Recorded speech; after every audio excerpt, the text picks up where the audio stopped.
रात को एक फोन आया कि महाराज जी, गीता क्या है, इस पर कुछ प्रकाश डालिए कि जीवन में गीता का क्या महत्व है और गीता क्या है। तो भक्तजनों, यहां पर आए हुए सभी भक्त आप जानते ही होंगे, आपने देखा भी होगा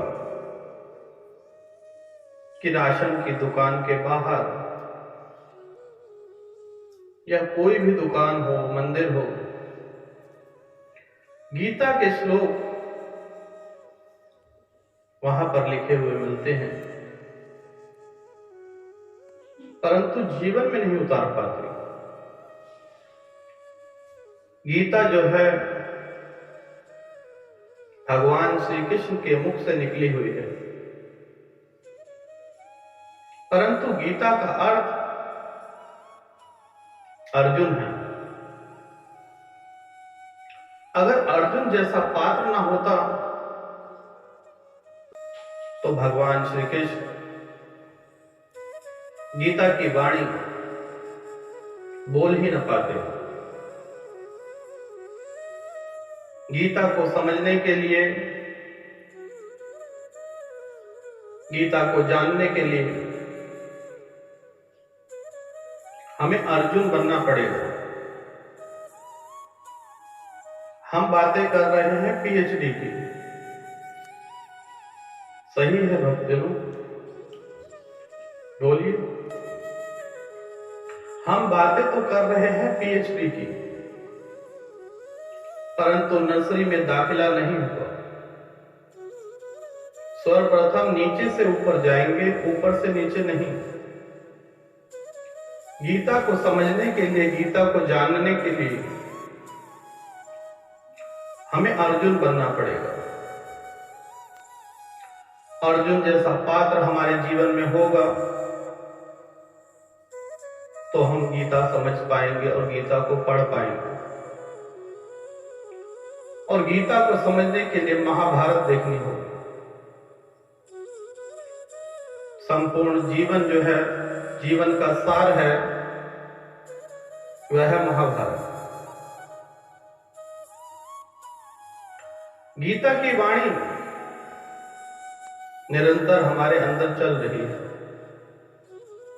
परंतु जीवन में अर्जुन जैसा पात्र नहीं है जो गीता को समझ सके।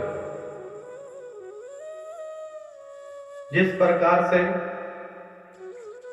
राजा परीक्षित, जानते हैं राजा परीक्षित कौन है? पांडवों के वंशज, लेकिन इनका नाम परीक्षित क्यों पड़ा? इनका नाम विष्णुदत्त था, परंतु अत्यधिक परीक्षा लेने के कारण इनका नाम राजा परीक्षित पड़ा। और परीक्षित का अंत तक्षक नाग ने किया, जो कि वासुकी नाग के भ्राता है। उनके भाई तक्षक, तक और शक का मतलब है कि जीवन में हर एक चीज पे तर्क और शक करना, यह तक्षक नाग है। यह जीवन में आप सबको डसता है, हमें डसता है, लेकिन जब तक्षक से आप ऊपर उठ जाएंगे तब आपको गीता समझ आएगी। हर एक जगह पे तक्षक नाग विराजमान है। पुराने जमाने में तो वह 7 दिन का समय था, परंतु आज 7 मिनट में मनुष्य को डस लेता है तक्षक। तर्क में शक करने वाला व्यक्ति हर एक चीज में विष ढूंढ रहा है।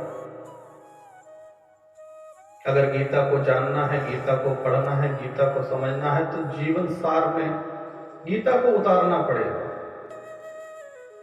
काम, क्रोध, मोह, माया, वासना सब कुछ है महाभारत में। महाभारत को जब तक समझेंगे नहीं, जीवन में उतारेंगे नहीं, तब तक गीता का सारा समझ ही नहीं सकते। गीता है क्या? गीता उसी प्रकार से है जिस प्रकार से पीएचडी की जाती है।